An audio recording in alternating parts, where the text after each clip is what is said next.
जय श्री कृष्ण। दोस्तों, आज हम सुनने वाले हैं श्रीमद् भगवद गीता का 5वां अध्याय, कर्म संन्यास योग। अध्याय 4 में श्री कृष्ण अर्जुन को बताते हैं कि यह दिव्य ज्ञान उन्होंने सबसे पहले सूर्य को दिया था और युगों से इसका प्रचार हुआ, किंतु समय के साथ यह लुप्त हो गया। वे अर्जुन को अवतारों के रहस्य से अवगत कराते हैं। जब धर्म की हानि और अधर्म की वृद्धि होती है, तब वे धर्म की स्थापना के लिए अवतार लेते हैं। श्री कृष्ण ज्ञान योग और कर्म योग के मेल से आत्मा की शुद्धि का मार्ग बताते हैं। वे स्पष्ट करते हैं कि कर्म का त्याग नहीं, बल्कि निष्काम भाव से कर्म ही मोक्ष का साधन है।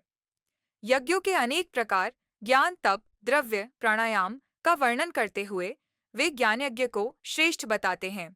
वे अर्जुन को प्रेरित करते हैं कि श्रद्धा, सेवा और समर्पण के साथ ज्ञानी महात्माओं से ज्ञान प्राप्त करें। अंत में श्री कृष्ण अर्जुन को संशय को त्याग कर कर्म योग में स्थित होने और युद्ध के लिए उठ खड़े होने की प्रेरणा देते हैं। परंतु बीच बीच में ब्रह्माज्ञावपरे यज्ञम यज्ञेनैवोपजुह्नति तद्विद्धि प्राणिपातेन आदि वचनों के द्वारा ज्ञान योग की, कर्म संन्यास की प्रशंसा सुनी। इससे अर्जुन इन दोनों में अपने लिए कौन सा साधन श्रेष्ठ है उसका निश्चय न कर सका, इसलिए उसका निर्णय अब भगवान के श्रीमुख से ही हो। इस उद्देश्य से अर्जुन पूछते हैं।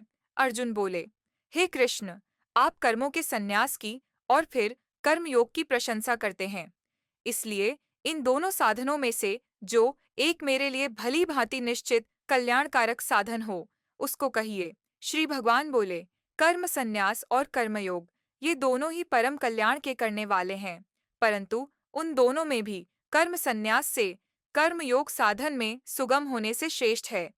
हे अर्जुन, जो पुरुष किसी से द्वेष नहीं करता है और न किसी की आकांक्षा करता है, वह कर्मयोगी सदा सन्यासी ही समझने योग्य है, क्योंकि राग द्वेषादि द्वंद्वों से रहित पुरुष सुखपूर्वक संसार बंधन से मुक्त हो जाता है। उपर्युक्त संन्यास और कर्मयोग को मूर्ख लोग पृथक पृथक फल देने वाले कहते हैं, न कि पंडित जन, क्योंकि दोनों में से एक में भी सम्यक प्रकार से स्थित पुरुष दोनों के फलस्वरूप परमात्मा को प्राप्त होता है। ज्ञान योगियों द्वारा जो परम धाम प्राप्त किया जाता है, कर्म योगियों द्वारा भी वही प्राप्त किया जाता है। इसलिए जो पुरुष ज्ञान योग और कर्म योग को फल रूप में एक देखता है, वही यथार्थ देखता है। परंतु हे अर्जुन, कर्म योग के बिना होने वाले संन्यास अर्थात मन, इंद्रिय और शरीर द्वारा होने वाले संपूर्ण कर्मों में कर्तापन का त्याग प्राप्त होना कठिन है, और भगवत स्वरूप को मनन करने वाला कर्मयोगी पर ब्रह्म परमात्मा को शीघ्र ही प्राप्त हो जाता है, जिसका मन अपने वश में है, जो जितेंद्रिय और विशुद्ध अंतःकरण वाला तथा संपूर्ण प्राणियों का आत्मरूप परमात्मा ही जिसका आत्मा है, ऐसा कर्मयोगी कर्म करता हुआ भी लिप्त नहीं होता। तत्व को जानने वाला सांख्य योगी तो देखता हुआ, सुनता हुआ, स्पर्श करता हुआ, सूंघता हुआ, भोजन करता हुआ, गमन करता हुआ, सोता हुआ, श्वास लेता हुआ, बोलता हुआ, त्यागता हुआ, ग्रहण करता हुआ तथा आंखों को खोलता और मूंदता हुआ भी सब इंद्रियां अपने अपने अर्थों में बरत रही हैं। इस प्रकार समझकर निःसंदेह ऐसा माने कि मैं कुछ भी नहीं करता हूँ। जो पुरुष सब कर्मों को परमात्मा में अर्पण करके और आसक्ति को त्याग कर कर्म करता है, वह पुरुष जल से कमल के पत्ते की भांति पाप से लिप्त नहीं होता। कर्म योगी ममत्व बुद्धि रहित केवल इंद्रिय, मन, बुद्धि और शरीर द्वारा भी आसक्ति को त्याग कर अंतःकरण की शुद्धि के लिए कर्म करते हैं। कर्म योगी कर्मों के फल का त्याग करके भगवत प्राप्ति रूप शांति को प्राप्त होता है, और सकाम पुरुष कामना की प्रेरणा से फल में आसक्त होकर बंधता है। अंतःकरण जिसके वश में है, ऐसा सांख्य योग का आचरण करने वाला पुरुष न करता हुआ और न करवाता हुआ ही नवद्वारों वाले शरीर रूपी घर में सब कर्मों का मन से त्याग कर आनंद पूर्वक सच्चिदानंद घन परमात्मा के स्वरूप में स्थित रहता है। परमेश्वर मनुष्यों के न तो कर्तापन की, न कर्मों की और न कर्म फल के संयोग की रचना करते हैं, किंतु स्वभाव ही बरत रहा है। सर्वव्यापी परमेश्वर भी न किसी के पाप कर्म को और न किसी के शुभ कर्म को ही ग्रहण करता है, किंतु अज्ञान के द्वारा ज्ञान ढका हुआ है, उसी से सब अज्ञानी मनुष्य मोहित हो रहे हैं, परंतु जिनका वह अज्ञान परमात्मा के तत्व ज्ञान द्वारा नष्ट कर दिया गया है, उनका वह ज्ञान सूर्य के सदृश उस सच्चिदानंद घन परमात्मा को प्रकाशित कर देता है।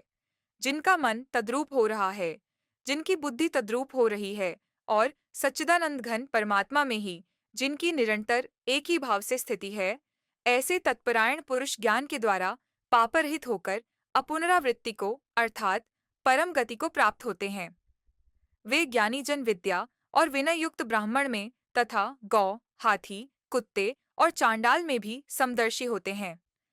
जिनका मन संभव में स्थित है, उनके द्वारा इस जीवित अवस्था में ही संपूर्ण संसार जीत लिया गया है, क्योंकि सच्चिदानंद घन परमात्मा निर्दोष और सम है।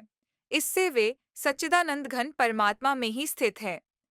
जो पुरुष प्रिय को प्राप्त होकर हर्षित नहीं हो और अप्रिय को प्राप्त होकर उद्विग्न न हो, वह स्थिर बुद्धि, संशय रहित ब्रह्मवेत्ता पुरुष सच्चिदानंद घन पर ब्रह्म परमात्मा में एक ही भाव से नित्य स्थित है। बाहर के विषयों में आसक्ति रहित अंतःकरण वाला साधक आत्मा में स्थित जो ध्यान जनित सात्विक आनंद है, उसको प्राप्त होता है। तदनंतर वह सच्चिदानंद घन परब्रह्म परमात्मा के ध्यान रूप योग में अभिन्न भाव से स्थित पुरुष अक्षय आनंद का अनुभव करता है। जो ये इंद्रिय तथा विषयों के संयोग से उत्पन्न होने वाले सब भोग हैं, यद्यपि विषयी पुरुषों को सुख रूप भासते हैं, तो भी दुहा के ही हेतु हैं और आदि अंत वाले अर्थात अनित्य हैं।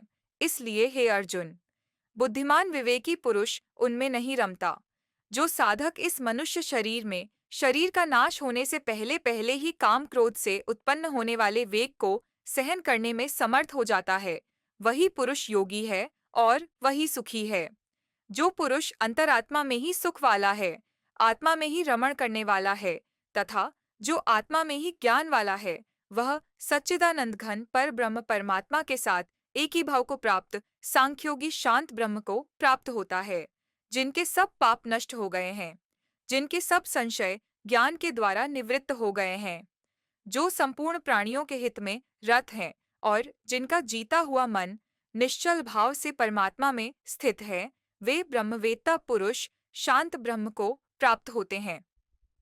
काम क्रोध से रहित जीते हुए चित्त वाले पर ब्रह्म परमात्मा का साक्षात्कार किए हुए ज्ञानी पुरुषों के लिए सब ओर से शांत परब्रह्म परमात्मा ही परिपूर्ण है। बाहर के विषय भोगों को न चिंतन करता हुआ बाहर ही निकालकर और नेत्रों की दृष्टि को भ्रिकुटी के बीच में स्थित करके तथा नासिका में विचरने वाले प्राण और अपान वायु को सम करके, जिसकी इंद्रियां, मन और बुद्धि जीती हुई हैं, ऐसा जो मोक्षप्रायण मुनि इच्छा, भय और क्रोध से रहित हो गया है, वह सदा मुक्त ही है। मेरा भक्त मुझको सब यज्ञ और तपों का भोगने वाला, संपूर्ण लोकों के ईश्वरों का भी ईश्वर तथा संपूर्ण भूत प्राणियों का सुहृद अर्थात स्वार्थ रहित दयालु और प्रेमी ऐसा तत्व से जानकर शांति को प्राप्त होता है। इस प्रकार उपनिषद, ब्रह्म विद्या तथा योग शास्त्र रूप श्रीमद् भगवद गीता के श्री कृष्ण अर्जुन संवाद में कर्म संन्यास योग नामक 5वां अध्याय संपूर्ण हुआ। अगर आपको यहाँ हिंदी अनुवाद अच्छा लगा हो तो वीडियो को लाइक, शेयर और सब्सक्राइब जरूर करें और साथ साथ अपने परिवारजनों और मित्रों के साथ भी शेयर करें। धन्यवाद।